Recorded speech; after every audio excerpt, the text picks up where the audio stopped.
नमस्कार किसान साथियों, किसान ब्लॉग में बहुत बहुत स्वागत है आपका। और मैं मॉर्निंग में खेत पे आया हूँ। कल मेरे पे कमेंट आया था कि पीलीपन हो लहसुन में तो क्या करें। तो पीलापन किस किस कारण से आता है दोस्तों, मैं आपको बता देता हूँ कि सबसे पहले तो अपने को लहसुन को जिस जगह बो उस साल का 2 साल का गैप होना चाहिए। यानी कि इस साल बोई 2 साल नहीं बोनी है, उसके बाद बोनी है। क्योंकि तीसरे साल बोएंगे लहसुन को तो वो पीलापन, उसकी जो उर्वरता शक्ति है मिट्टी में उसकी बढ़ जाएगी। दूसरा कारण ये है किसान भाइयों कि उसमें थ्रिप्स का अटैक, जो पीलापन आता है उसमें थ्रिप्स का अटैक होता है, उसी के कारण पीलापन आता है। तो थ्रिप्स का अटैक होता है तो उसके कारण क्या होता है किसान भाइयों कि जब थ्रिप्स का अटैक होता है तब क्या है कि जो अगर जो मतलब कि लहसुन पीली भी पड़ेगी और जलेबी रोग भी आएगा उसमें।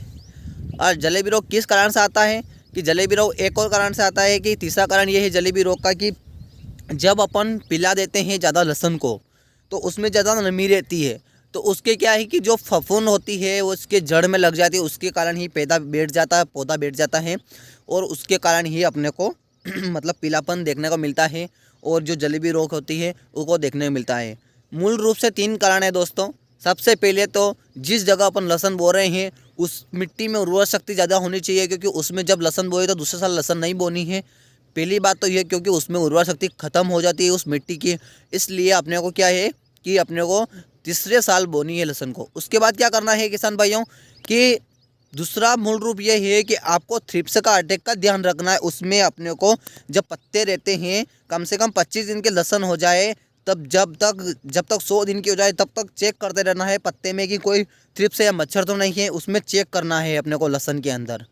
तीसरा रूप ये है कि आपको पिलाना बहुत कम है लहसुन। जब नमी ज़्यादा होती है, मौसम देखना पड़ता है अपने को कि मौसम किस तरह से हिसाब से है, तो उसमें क्या है कि आपने को कम पिलाना है। कम पिलाने से क्या होगा किसान भाइयों कि उसमें जो मिट्टी की जो उर्वरा शक्ति है, उसकी जो पोषक तत्व है, उस सारे को लहसुन उसके कारण ही अच्छे चलती है, हरीपन चलती है। अगर मिट्टी ज़्यादा गीली होगी तो उसका सड़न पकड़ेगी, वो मतलब सड़न पकड़ेगी, वो जो जड़ होगी उसको सड़न पकड़ लेगी और वो जो पीली है, वो जो मतलब कि लहसुन पीली है वो पीलापन पे आती जाएगी और ख़त्म होती जाएगी।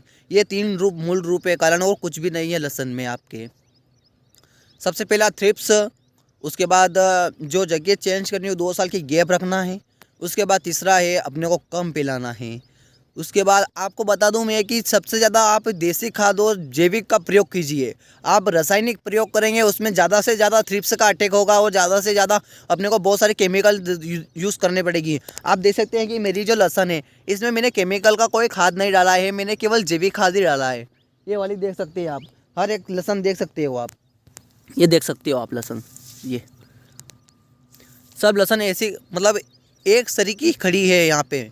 जब मेरा प्लॉट है लहसुन का एक सरी की खड़ी, क्योंकि मैंने जैविक खाद तैयार कर रखा है।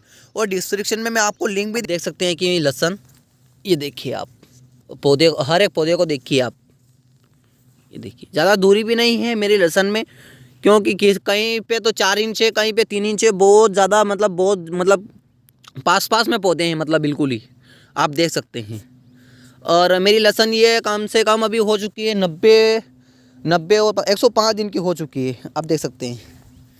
ये मैंने जैविक खाद डाला है, इसमें सब जैविक का प्रयोग किया है मैंने, रासायनिक का कोई प्रयोग नहीं किया है। केवल रासायनिक का तो केवल मैंने थ्रिप्स के लिए दवा स्प्रे करी थी, इस बार वो भी नहीं करूँगा क्योंकि मेरे को रासायनिक बहुत पसंद नहीं है। दे दूंगा कि जैविक खाद कैसे बनाते हैं, आप पूर्व से उसको वीडियो को देखिएगा और लाइक और सब्सक्राइब करिएगा दोस्तों। जय हिंद, जय भारत।